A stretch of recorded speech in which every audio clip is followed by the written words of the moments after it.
Hello everyone, আজকে অনেক দিন পর তোমাদের সাথে একটা মিনি ব্লগ শেয়ার করছি। সকালবেলা উঠে মুডটা একটু খারাপ ছিল, তাই আমি মার সাথে বেরিয়ে পড়েছি বাজারে। আর আমাদের বাড়ির একদম নিচেই বসে সবজি বাজার।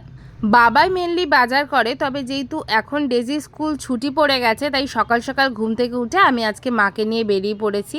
এখান থেকে সবজি বাজার কিনে সেটা ওপরে ঘরে দিয়ে এসে তারপর চলে গেলাম একটু মাছ বাজার করতে। আর এখানে দোকান থেকে একটা পিচকারি নিয়ে নিল মা ডেজির জন্য, কারণ সামনে যেহেতু দোল। ডেজির যত আবদার সব ওর দিদুন আর দাদু ভাইয়ের কাছেই। আর আমারও মনে আছে ছোটবেলা আমার দাদু ভাই দিদুনও পিচকারি রং এইসব কিছু নিয়ে আমাদের দোলের ঠিক আগের দিনই বাড়িতে চলে আসতো। এখন দিদুন দাদু ভাইও নেই, তাই এইসব কিছুই ভীষণভাবে মিস করি আমি। তো যাই হোক, মাছ বাজারে চলে এলাম। এখানে টুকিটাকি মাছ কিনে চলে গেলাম একটু ফল কিনতে। সব কিছু কেনাকাটা কমপ্লিট করে আমি চলে এলাম আমার একটা ভালোবাসার জায়গা, সেটা হলো নার্সারি। আমাদের বাড়ির কাছে এই ছোট্ট নার্সারিতে বিভিন্ন সুন্দর সুন্দর গাছ থাকে, ফুল ফলে ভরা।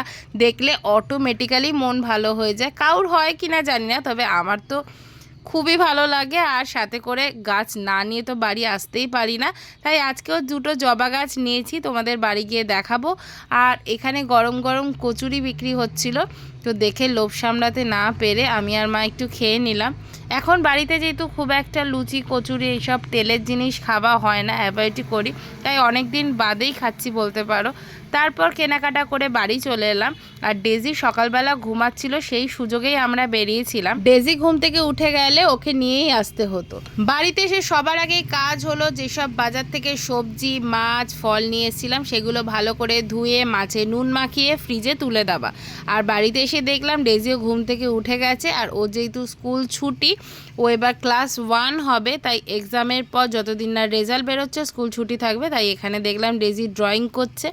তো আমি এরকমই ছোট ছোট মিনি ব্লগ তোমাদের সাথে শেয়ার করব। আই হোপ তোমাদের ভালো লেগেছে। আর যদি ভালো লেগে থাকে তাহলে কিন্তু কমেন্ট করে জানাতে ভুলো না। তো আজকের মতো টাটা, তোমরা সবাই ভালো থেকো, বাই বাই।